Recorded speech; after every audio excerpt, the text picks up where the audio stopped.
The story of Ilse Koch, the notorious witch of Buchenwald, is a dark and twisted tale that sends shivers down the spines of those who learn of her brutal acts. As the wife of the Buchenwald concentration camp commandant, Ilse Koch played a significant role in the camp's sadistic operations. This video delves into the life of Ilse Koch, exploring her heinous crimes, the trial that led to her conviction, and her ultimate demise. Although her story may be difficult to stomach, it is essential to remember the horrors of the past in order to prevent them from recurring in the future. Ilse Koch was born on September 22, 1906, in Dresden, Germany, as Ilse Kohler. She grew up in a relatively humble and working-class family.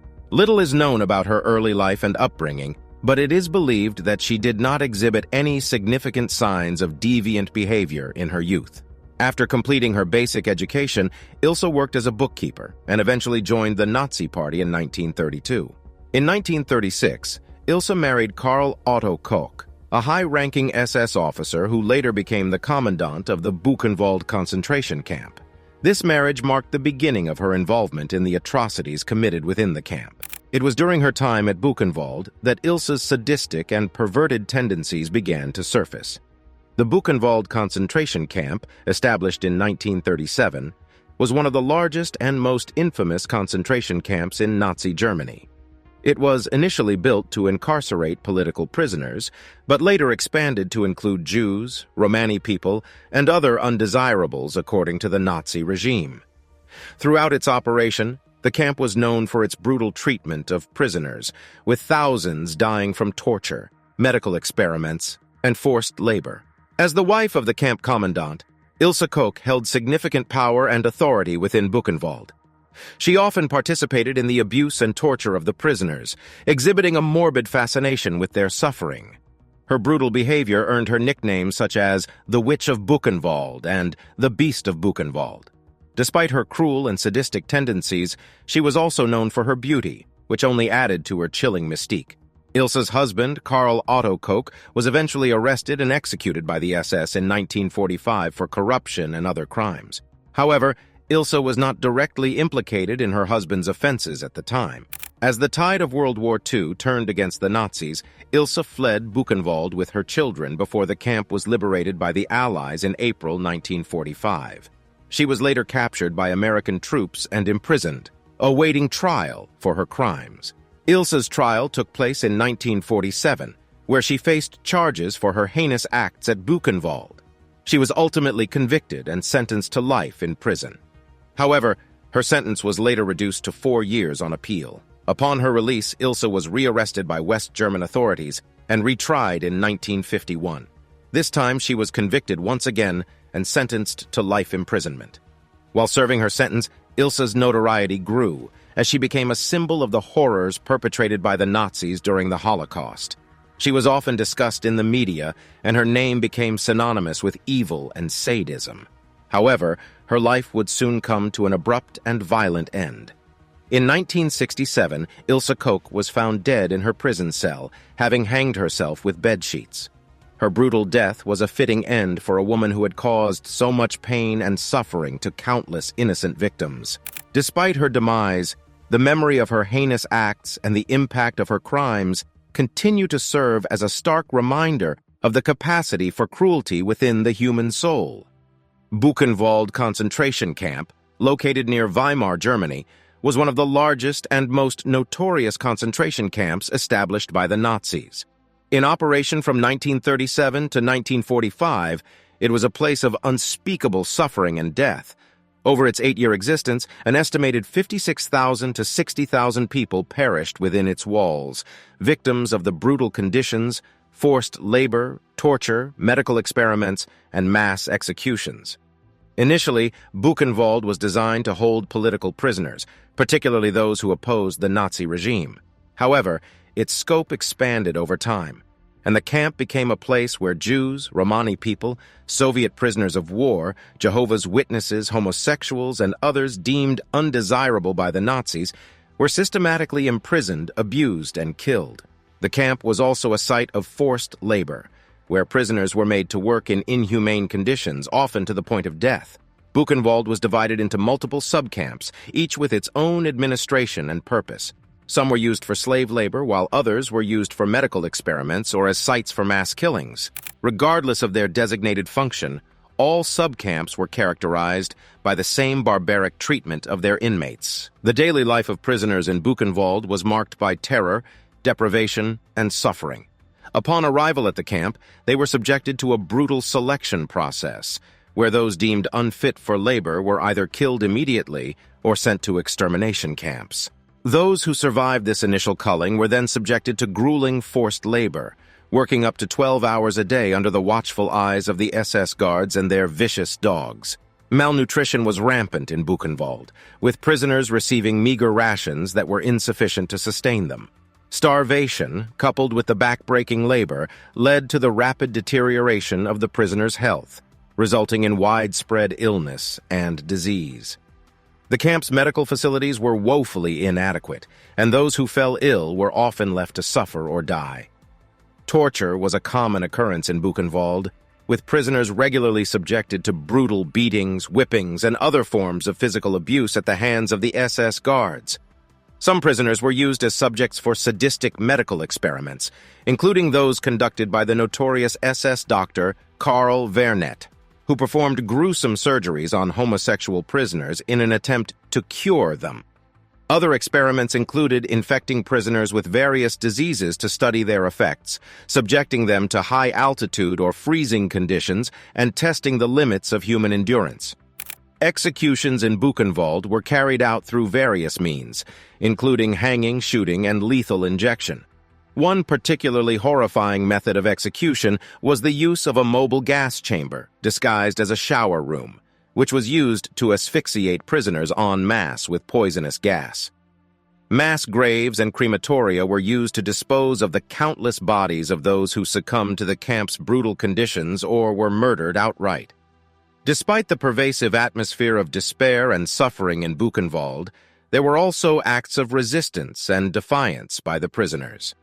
Underground organizations were formed, clandestine newspapers were published, and secret communication networks were established. These acts of courage and resilience offered some hope to the prisoners and helped to preserve their dignity in the face of overwhelming brutality.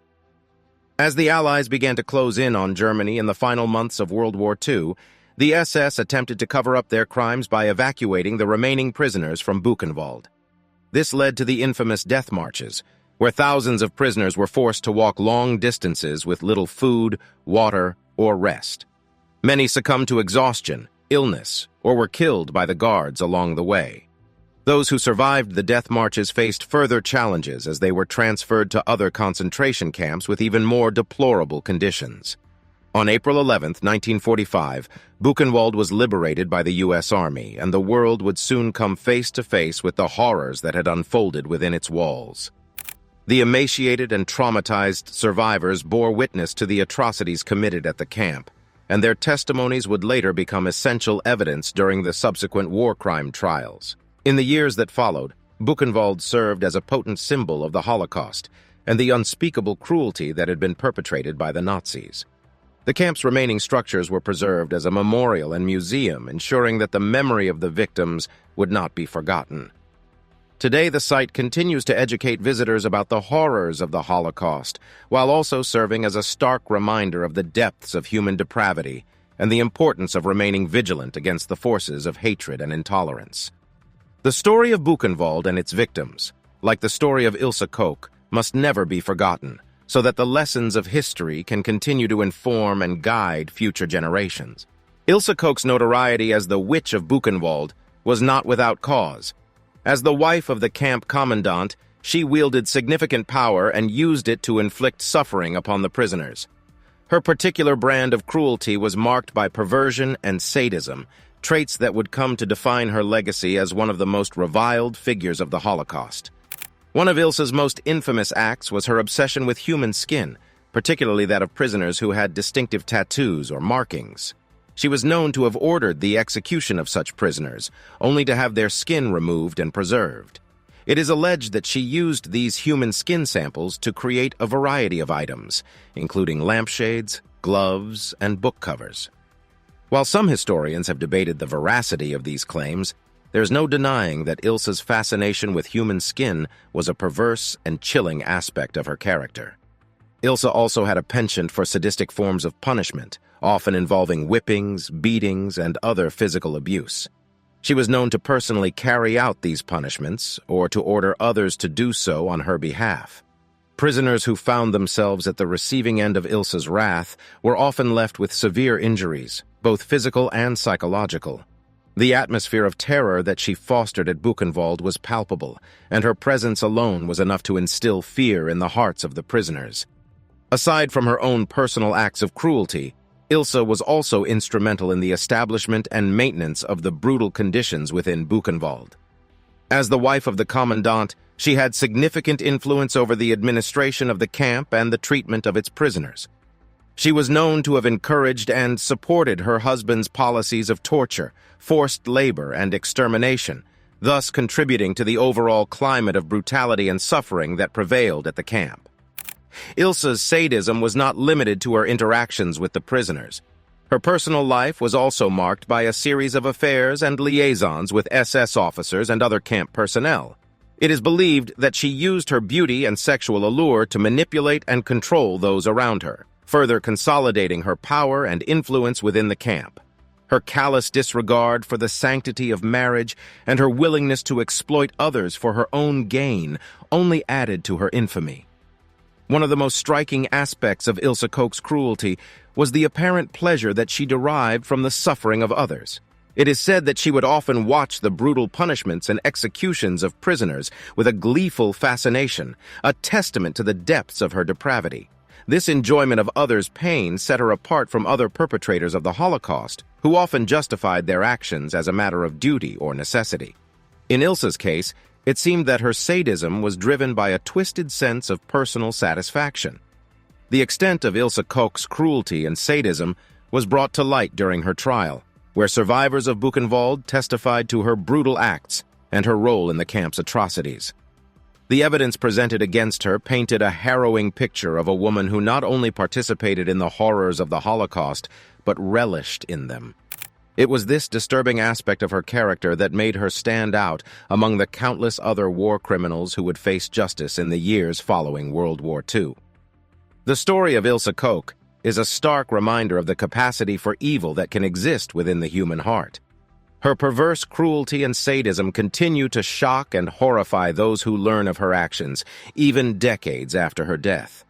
The legacy that she left behind at Buchenwald is one of immense suffering and pain, a testament to the dark side of human nature that must never be forgotten. As we reflect on the life and actions of Ilse Koch, it is important to recognize the broader context in which her cruelty took place. The Holocaust was a time of unimaginable suffering and loss, with millions of innocent people subjected to persecution, torture, and death at the hands of the Nazis. While Ilse's actions were undoubtedly heinous and deserving of condemnation, they were also part of a larger system of violence and hatred that gripped Europe during this dark chapter of history.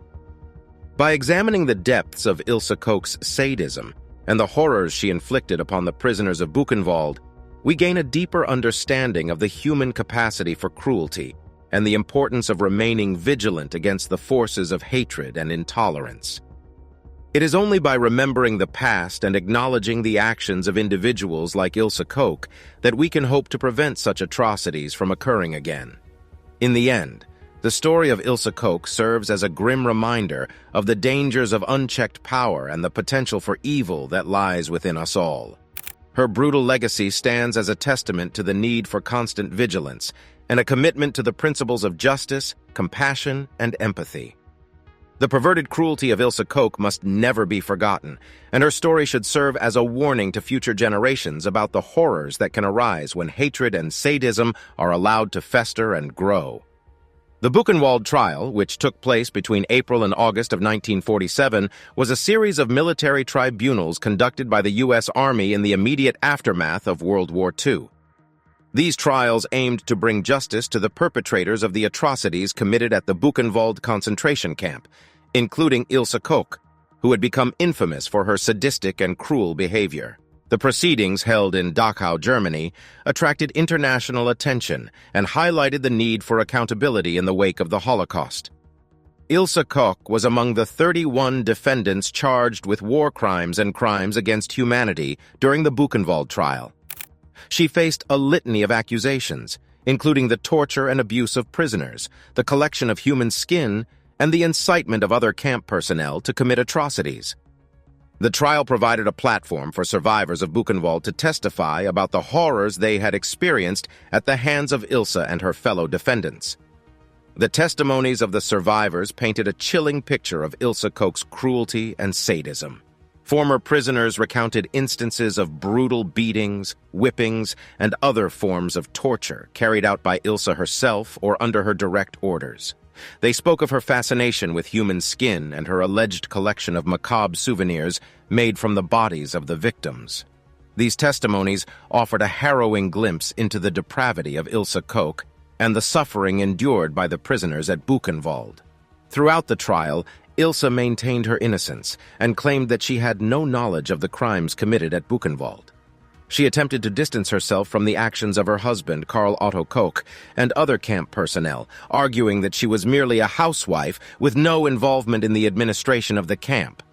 This defense was met with skepticism by both the prosecution and the court, given the overwhelming evidence of her active participation in the atrocities. The Buchenwald trial concluded on August 14, 1947, with the conviction of 22 defendants, including Ilse Koch. She was found guilty of participating in a common plan to violate the laws and usages of war and was sentenced to life imprisonment. The verdict was seen as a victory for justice and a necessary step in holding the perpetrators of the Holocaust accountable for their actions. However, Ilse's story did not end with her conviction. In 1948, General Lucius D. Clay, the military governor of the U.S. occupation zone in Germany, reviewed her case and controversially reduced her sentence to 4 years in prison, citing a lack of direct evidence linking her to the collection of human skin. This decision was met with outrage by many, who saw it as a miscarriage of justice and a failure to hold Ilse accountable for her heinous crimes. The controversy surrounding Ilse Koch's sentence did not go unnoticed by the West German authorities. Upon her release from prison in 1951, she was immediately rearrested and charged with crimes committed at Buchenwald during the period not covered by the U.S. military tribunal. A new trial was held in the West German courts, and in 1954, Ilse was once again convicted and sentenced to life imprisonment. Ilse's second conviction and life sentence marked the end of her legal odyssey and her attempts to evade responsibility for her actions. She would spend the remainder of her life behind bars, a fitting punishment for her sadistic and cruel behavior. The Buchenwald trial and Ilse's eventual conviction served as a testament to the importance of pursuing justice for the victims of the Holocaust and holding those responsible for such atrocities to account. The case of Ilse Koch and the Buchenwald trial also highlighted the complexities and challenges of seeking justice in the aftermath of a large-scale atrocity like the Holocaust. The process of collecting evidence, identifying perpetrators, and prosecuting those responsible was a monumental task that required significant resources and international cooperation. The trials also raised difficult questions about the nature of guilt, responsibility, and the appropriate punishment for those who had participated in such horrific acts. Despite these challenges, the Buchenwald trial and the conviction of Ilse Koch served as an important step in addressing the crimes of the Holocaust and providing a measure of justice to the victims and survivors.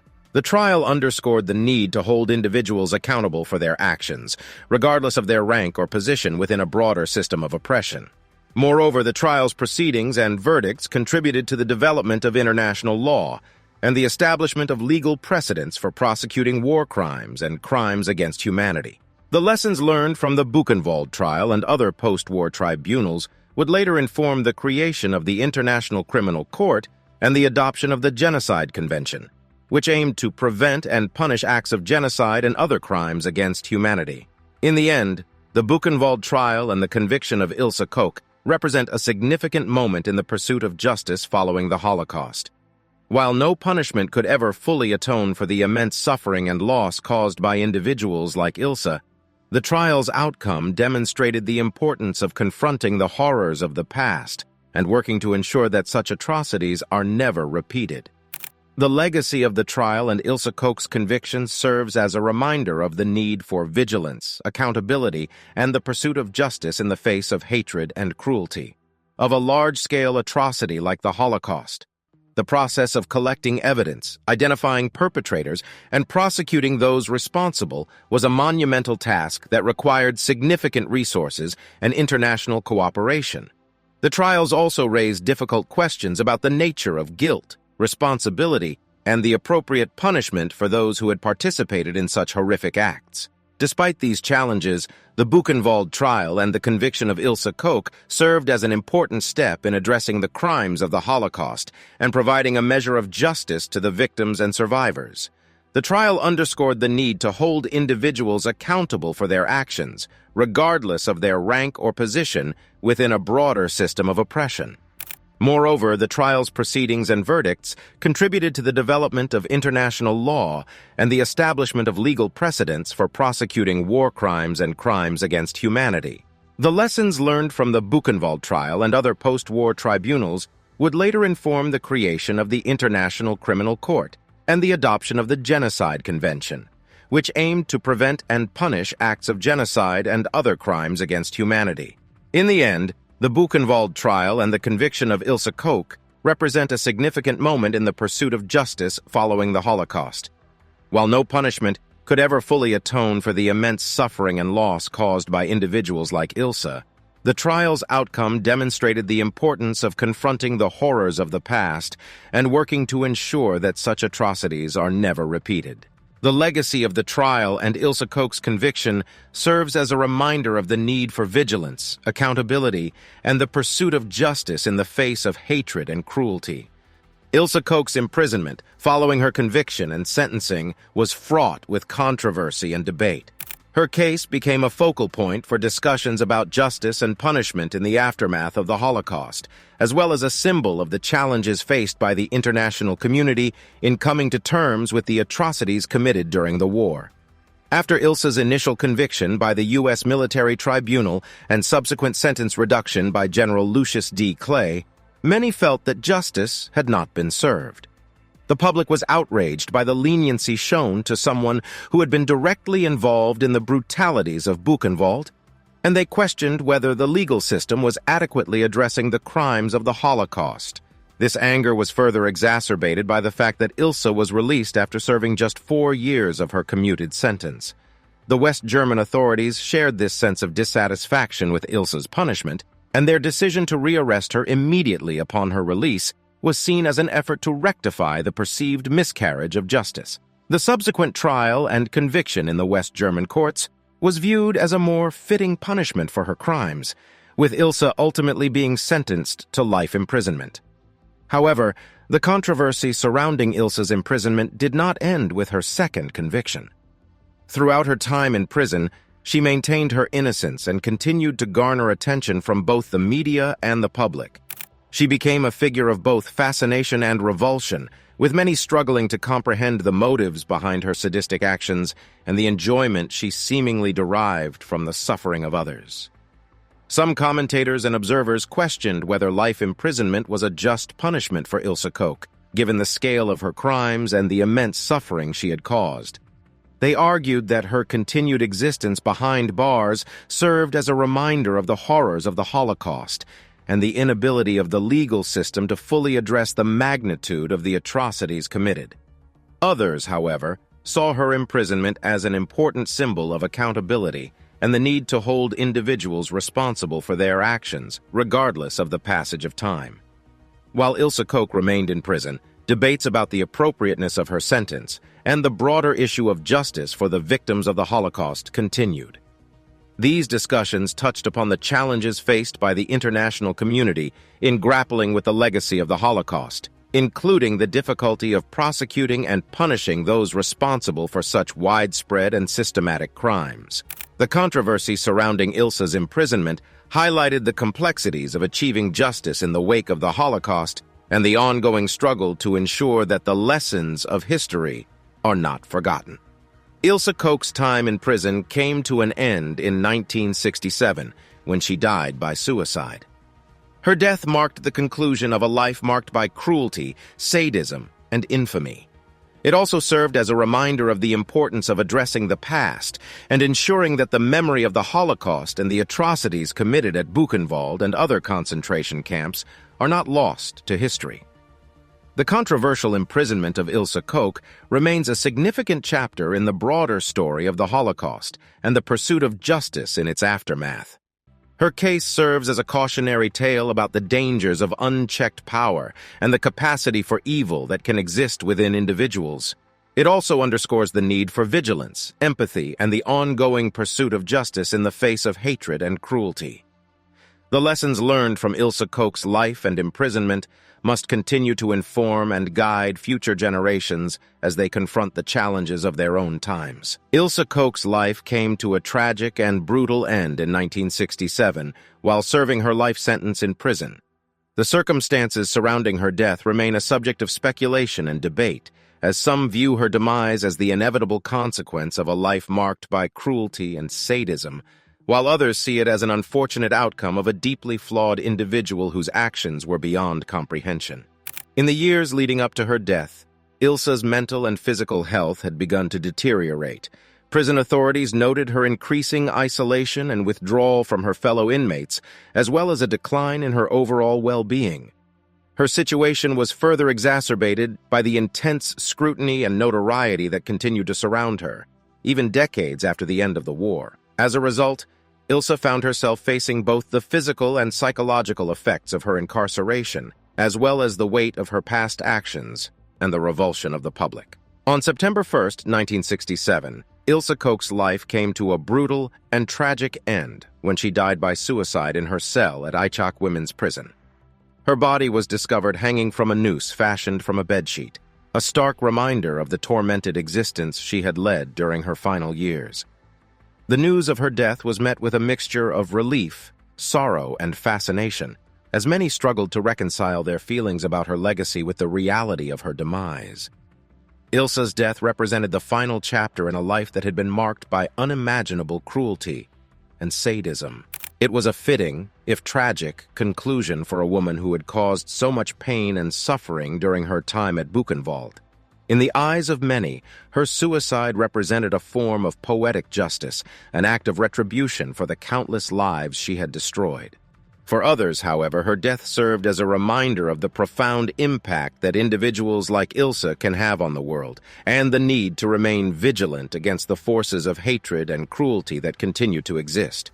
The brutal death of Ilse Koch also raises important questions about the nature of justice and the effectiveness of punishment as a means of addressing the crimes of the Holocaust. While some argue that her suicide was a just outcome for a woman who had inflicted so much suffering on others, others contend that her death represents a failure of the legal system to fully hold her accountable for her actions. The fact that Ilse took her own life, rather than facing the consequences of her actions, has led some to question whether her imprisonment was an appropriate or effective form of punishment. In the years since Ilse Koch's death, her story has continued to captivate and horrify those who encounter it. Her sadistic actions at Buchenwald, her subsequent trials and imprisonment, and her eventual suicide have served as a potent reminder of the capacity for evil that exists within human beings, and the need to confront and address the horrors of the past.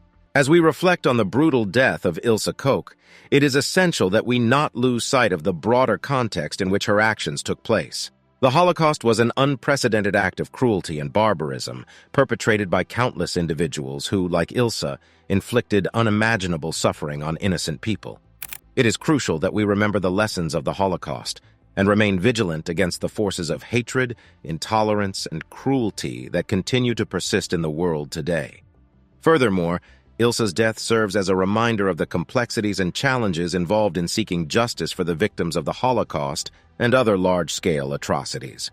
Her case highlights the difficulties of addressing the actions of individuals who participated in such horrific acts and raises important questions about the nature of punishment, responsibility, and the role of the legal system in providing a sense of closure and justice for the victims. As we grapple with these issues, it is essential that we continue to reflect on the lessons of the past and work to ensure that the memory of the Holocaust and the atrocities committed at Buchenwald and other concentration camps are not lost to history. The legacy and impact of Ilse Koch's actions extend far beyond the confines of the Buchenwald concentration camp and her subsequent imprisonment. Her sadistic behavior and the horrors she inflicted on the prisoners of Buchenwald serve as a haunting reminder of the depths of human depravity and the capacity for cruelty that can exist within individuals. By examining the actions of Ilse and others like her, we gain a greater understanding of the importance of remaining vigilant against the forces of hatred and intolerance that persist in the world today. Ilse Koch's story has also had a significant impact on the field of Holocaust studies and the broader understanding of the events that took place during this dark period of history. Her actions at Buchenwald, as well as the trials and controversies surrounding her imprisonment, have provided valuable insights into the complexities of human behavior and the motivations that drove individuals to participate in the Holocaust. As a result, her story has become an essential part of the larger narrative of the Holocaust, serving as both a cautionary tale and a call to action for future generations. The legacy of Ilse Koch's actions also extends to the realm of education and public awareness. Her story has been the subject of numerous books, documentaries, and scholarly articles, helping to raise awareness about the Holocaust and the atrocities committed at Buchenwald and other concentration camps. Through these various forms of media, her story has reached countless individuals, serving as a stark reminder of the importance of confronting the past and learning from the mistakes of history. One of the most lasting impacts of Ilse Koch's actions is the role they have played in shaping the development of international human rights law and the prosecution of war crimes and crimes against humanity. The trials that followed the Holocaust, including the Buchenwald trial in which Ilse was a defendant, contributed to the establishment of legal precedents for prosecuting such crimes and paved the way for the creation of the International Criminal Court and other institutions dedicated to the pursuit of justice for the victims of genocide, war crimes, and crimes against humanity.